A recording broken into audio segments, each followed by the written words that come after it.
우리가 예수님을 믿는다고 하는 것은 막연하게 믿는 것이 아니라 믿는 내용이 있어야 합니다. 믿는 내용이 성경적이어야 하고 또한 역사적이어야 합니다. 예수님은 하나님의 외아들이며 성령으로 잉태하사 동정녀 마리아에게 인간으로 나셨고, 그리고 십자가에 달려 돌아가신 예수 그리스도, 죽으신 지 사흘 만에 부활하신 예수 그리스도, 그리고 부활하신 후에 40일 동안 제자들과 함께 계시다가 하늘로 올라가신 예수 그리스도를 믿고 있습니다. 이것은 역사적 시간 위에 세워진 예수 그리스도를 믿고 있는 것입니다.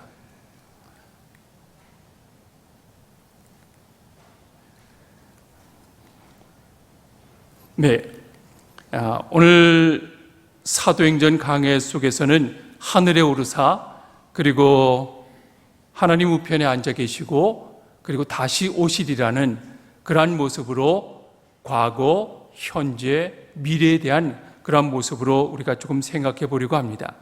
성경에는 예수님의 탄생과 고난, 그리고 죽음은 확실하게 나와 있습니다. 부활도 잘 나와 있어요. 그런데 승천에 관해서는 그렇게 자세히 나와 있지 않습니다. 찬송가 목차를 보면은 예수님의 생애, 탄생, 고난, 부활. 근데 승천에 관한 찬송가 목록은 찾아보기 좀 어렵습니다. 그러나 예수님에 대해서 가장 중요한 사실 중에 하나는 예수님이 바로 하늘로 오르셨다는 것이에요. 오늘 본문 사도행전은 의사 누가가 쓴 책이며 예리한 관점으로 역사적 사실 위에 쓰여진 책입니다. 사도행전은 승천 이야기로 시작하고 있으며 초대교회의 시작도 승천 이야기로 시작하고 있습니다. 예수님이 이 땅에 오셨을 때는 낮아짐으로 오셨지만은 하늘로 다시 올리셨을 때에는 하나님께서 아들 예수님을 높이 올려주셨습니다. 그래서 모든 이름 위에 뛰어난 이름을 예수님에게 주셨던 것입니다. 우리 빌립보서 2장 8절과 9절 말씀 우리 한번 같이 읽습니다. 시작. 사람의 모양으로 나타나서 자기를 낮추시고 곧 십자가에 죽으심이라. 이름으로 하나님이 그를 지극히 높여 모든 이름 위에 뛰어난 이름을 주사. 아멘. 예수님이 이 땅에 오실 때에는 자기를 낮추시고 죽기까지 복종하셨습니다. 그냥 어쩔 수 없이 복종하신 것이 아니라 하늘 아버지의 뜻에 순종하기 위해서 자신을 비우고 낮추시며 십자가에 죽기까지 자신의 임무를 감당하셨던 것입니다. 이러한 예수님을 다시금 하나님께서 하늘로 올리실 때에는 모든 이름 위에 뛰어난 이름을 주셨는데 예수 그리스도를 주라고 부르게 하셨습니다. 세상의 임금들과 세상의 권력자들은 권세와 명예를 가지고 자기 이름이 드러나기를 원하고 있고 자기의 영광을 드러내기를 원하고 있지만 예수님은 그렇지 않으셨습니다. 예수님은 가장 낮아지시고 죽기까지 아버지의 뜻에 복종하시고 우리를 위하여 십자가에 지셨기 때문에 하나님께서는 예수님이 다시금 하늘로 오르실 때는 가장 높은 이름으로 올려주셨고 천군 천사와 함께 우리가 찬양을 드리고 있는 것입니다. 우리 요한계시록 5장 11절과 12절 말씀 같이 읽습니다. 시작. 내가 또 보고 들음에 보좌와 생물들과 장로들을 둘러싼 많은 천사의 음성이 그 수가 만만이요 천천이라. 큰 음성으로 이르되 죽임을 당하신 어린 양은 능력과 부와 지혜와 힘과 존귀와 영광과 찬송을 받으시기에 합당하도다 하더라. 아멘. 이 말씀을 보면 한 가지 놀라운 사실이 있습니다. 그것은 천국에서 보여지는 예수님의 모습이 죽임당하신 어린 양이라는 것이죠. 죽임당하신 어린 양. 인간의 몸은 찌르면 아프고 피를 흘리면 죽게 되어 있습니다. 예수님이 이 땅에 오셨을 때 인간의 몸을 입고 오셨기 때문에 십자가에 달려 죽으신 것입니다. 그러나 부활의 몸은 다릅니다. 이 땅에 오셨을 때의 몸은 썩어지는 몸이요, 쇠약해지는 몸이요, 부패하는 몸이었지만은 부활의 몸은 영광스러운 몸이 되었던 것입니다. 예수님이 부활하시는데 몸을 가지고 부활하셨다는 것은 굉장히 중요합니다. 그 몸에는 예수님의 상처가 그대로 남아 있습니다. 그래서 도마에게 내 손을 보아라, 내 옆구리에 창자국을 보아라 말씀하고 있는 것입니다. 예수님께서는 십자가에 달리셨을 때 그 모습, 그 흔적을 그대로 가지시고 부활하시고 승천하신 것입니다. 예수님께서 승천하셨을 때 또 다른 일이 벌어졌는데, 그것은 뭔가 하면은 새로운 시대가 열려졌습니다. 성령의 시대예요. 교회의 시대라고 말할 수도 있습니다. 요한복음에서 예수님은 제자들에게 계속 말합니다. 내가 빨리 갈 것이다. 그러면 너희에게 더 큰 축복이 임할 것이다. 제자들이 깜짝 놀래요. 예수님, 그런 말씀 하시지 마세요. 예수님, 저희들은 예수님과 함께 있기를 원합니다. 죽어도 안 떠나겠습니다. 그렇지만 예수님은 또 얘기합니다. 아니다, 너희들이 몰라서 그렇지 내가 하늘로 가야지만이, 인자가 올려져야지만이 약속하신 보혜사 성령이 너희에게 임할 것이다. 이 성령이 임하면 너희들은 나보다 더 큰 일을 하게 될 것이라 말씀하고 있습니다. 예수님은 인간의 몸을 입고 오셨기 때문에 인간적인 한계가 있었습니다. 예루살렘에 계시면서 동시에 갈릴리에 계실 수가 없었습니다. 하지만 성령의 시대가 열리면서 시간과 공간의 제약을 모두 다 뚫어버리고 모든 곳에서 무소부재하시는 하나님의 역사하심을 우리는 발견할 수가 있게 되는 것입니다. 한국에서 역사하시는 그 성령이 멕시코에서도 역사하시고, 또한 아프리카에도 역사하시고 알라스카에도 역사하신다는 것을 우리는 알게 되는 것입니다. 성령의 시대가 열린 것이에요. 지금 우리는 성령의 시대에 살고 있습니다. 성령의 시대라고 하는 것은 오늘날 교회를 통해 역사하신다는 뜻도 됩니다. 성령의 시대가 열리면서 교회의 시대가 함께 열린 것입니다. 예수님이 하늘로 떠나셨습니다. 예수님을 눈으로 볼 수 없고 성령님도 눈으로 볼 수 없는데 예수님을 어떻게 사람들이 알 수 있고 또한 믿을 수 있겠습니까? 세상이 볼 수 있는 물리적인 하나님의 증거를 어디서 볼 수 있습니까? 교회예요. 교회. 성령을 받은 제자들이 밖으로 나가서 복음을 전하기 시작합니다. 성령의 능력으로 복음을 전하니까 사람들이 마음을 찢으면서 회개하면서 교회로 오기 시작합니다. 회개하기 시작합니다. 예수를 믿게 됩니다. 하루에 5,000명이나 되는 무서운 역사가, 놀라운 역사가 벌어지게 되는 것입니다. 사도행전 2장에 보면은 새로운 공동체가 탄생하게 됩니다. 사도들의 가르침을 받고 또한 모여서 같이 떡을 떼고 예수님의 죽으심을 기념하고 찬양하고 서로 사랑하고 필요에 따라 자기 것을 자기 것이라고 하지 않고 다 나눠주는 이 기이한 공동체가 탄생한 것입니다. 사람들이 이것을 보고 칭찬하기 시작합니다.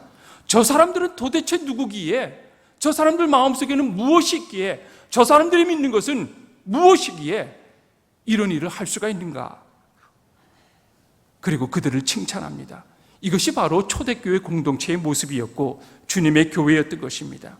성령의 시대가 열리면서 성령이 어떻게 보여지는가 하면은 예수님의 몸된 교회를 위해서 보여지고 있는 것입니다. 교회는 건물이 아니라 사람입니다. 교회는 조직이 아니라 사람입니다. 교회가 사람이면 저와 여러분은 교회인 것이에요. 주님의 몸된 교회가 바로 우리라는 것이죠. 눈으로 볼 수 없고 눈으로 볼 수 없는 예수님과 성령님을 우리가 교회를 통해서, 우리 자신을 통해서 교회, 즉 예수 그리스도의 모습을 보여주어야 하는 것입니다. 교회가 하나님의 일을 대신하면서 예수 그리스도의 몸으로, 예수 그리스도의 지체로 세상에 보이는 교회가 되어야 한다는 것입니다. 저와 여러분은 사실 연약하고 무지하잖아요. 때로는 실수도 저지르잖아요. 그래서 우리의 힘과 능력으로는 예수님의 일을 할 수가 없습니다. 성령을 받아야 합니다.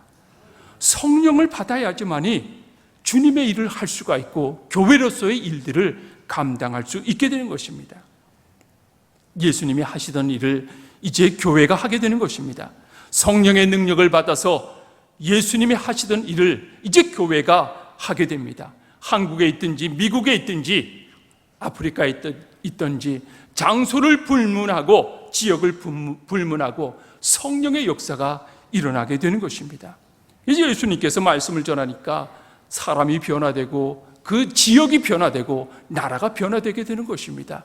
이 예수님의 하는 일을 우리가 하게 됐으니까, 우리는 교회가 하게 됐으니까 교회가 가는 곳곳마다 그 지역이 변화되어야 되는 것입니다. 두 번째, 현재 그러면 하나님은 우편에 앉아 계시는데 우편 그리고 간구하신다고 말씀하고 있는데 로마서 8장 34절 말씀 함께 읽습니다. 시작. 다시 살아나신 이는 예수시니 그는 하나님 우편에 계신 자요 우리를 위하여 간구하시는 자시니라. 아멘. 하나님은 하나님 우편에 누가 계시는가 하면은 예수님이 계신다고 말씀하고 있습니다. 우편이라고 하는 것은 권위의 자리요, 영광의 자리요, 통치자의 자리인 것입니다. 그래서 그 자리에 앉으신 예수님을 천군 천사들과 함께 찬양을, 경배를 드리고 있습니다. 이미 구원받고 천국에 간 성도들과 또한 모든 천군 천사들이 하나같이 하나님 옆에 계신 예수님을 향하여서 하나님과 더불어서 찬양하고 있는 것입니다. 왜 그런가 하면 하나님 우편에 있다고 하는 것은 그만한 영광의 자리가 되기 때문인 것입니다. 그리고 거기서 예수님은 무엇을 하고 계십니까? 오늘 말씀 보면요, 거기서 우리를 위하여 간구하신다고 말씀하고 있습니다. 자신을 위해서가 아니라 우리를 위해서 간구하신다고 말씀하고 있습니다. 중보하는 것이에요. 여러분, 중보기도 하시는 분들, 남을 위해 기도가 필요하신 분들을 위해서 기도하는 건데 중보기도 3시간, 4시간 해보세요. 에너지가 쫙 빠집니다. 육체적으로, 정신적으로, 영적으로 에너지가 얼마나 많이 소모됐는지 모릅니다. 예수님께서 겟세마네 동산에서 기도하실 때 얼마나 간절히 기도하셨으면 땀방울이 핏방울처럼 변하게 되는 그러한 고통스러운 일들을, 힘겨운 일들을 하셨을까요? 여러분과 저를 위하여 예수님은 이렇게 간구하고 계신다고 말씀하고 있습니다. 얼마나 든든하고 얼마나 감사한 일입니까? 이런 중보를 예수님이 하고 계십니다. 우리가 믿음의 경주를 하다가 힘이 들 때도 있고 낙심할 때도 있고 눈을 감고 싶을 때도 있지만 그때마다 눈을 들어서 하나님 우편에 계신 우리를 위해서 간구하시는 예수님을 바라보시기 바랍니다. 그분은 우리를 온전하게 하시는 분이시요 우리의 믿음의 주라고 말씀하고 있습니다. 실족할 때 붙잡아 주시고 곁길로 나갈 때 다시금 돌아올 수 있게 해주시고 주저앉았을 때 일으켜 주시는 분이 바로 예수 그리스도의 간구하심인 것입니다. 그리고 우리가 기도할 때 이것이 하나님의 뜻인가 모를 때도 있고 하나님의 뜻과는 정반대적인 기도를 할 때도 있습니다. 그럴 때마다 하나님께서는, 하나님 우편에 계신 예수님께서는 우리가 어떻게 기도해야 할지 모를 때 그의 영으로 말할 수 없는 탄식과 함께 우리를 위하여 하나님 뜻에 맞는 기도를 할 수 있도록 간구하시고 있는 것입니다. 마지막 미래에 대한 것은 예수님이 다시금 오신다고 하는 것입니다. 다시금 오신다. 예수님이 다시금 오실 때에는 심판자로 오신다고 말하고 있습니다. 2000년 전 오실 때에는 종의 모습으로 오셨지만은 이제 다시금 오실 때에는 분명한 심판자의 모습으로 이 땅에 오시겠다고 말씀하고 있습니다. 우리 디모데후서 4장 1절 말씀 같이 읽습니다. 시작.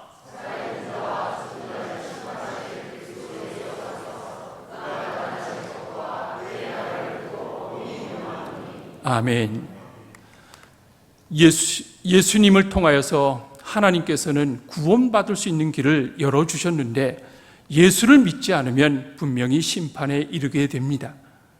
예수님 이외에는 다른 구원의 길이 없기 때문에 예수를 믿지 않는 사람들은 이미 심판을 받은 거나 마찬가지일 것입니다. 그럼 예수님께서 다시 오시는데 언제 오시는가? 혹시 언제 오시는지 아시는 분 계시면 알려주십시오. 몰라요. 누구도 모릅니다.